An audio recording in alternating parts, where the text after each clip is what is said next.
আচ্ছা কোনছে আল্লাহ বড় না মানুষ বড়? ধরো গাদা, তুই কার হাতে কার জোড়া দেশ? কোড়ায় আল্লাহ আর কোড়ায় মানুষ।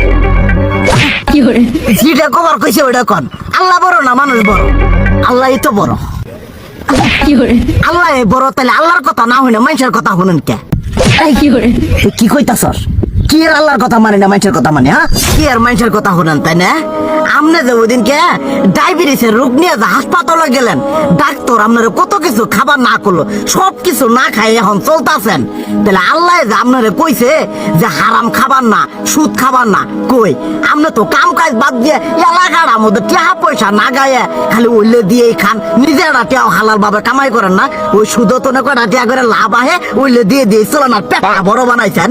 শুনেন একটা কথা কই, হারামের কোনোদিন আরাম নাই। হালাল পথে রুজি রোজগার করেন, প্রয়োজনে এড়া বেলা কম খায়েন, তাও শরীর পিণ্ডও ভালো থাকবো, কোনো রোগ বেদও হবো না, আরামও পাবেন, আল্লাহও খুশি থাকবো।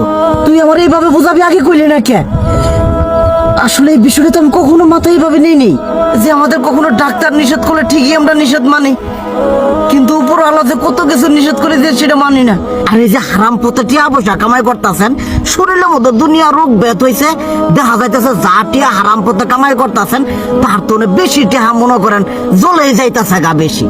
আজকের পর থেকে আমি আর এই হারাম সুদ খামো না, আমি হালাল পথে চলবো, হালাল টাকা পয়সা ইনকাম করবো।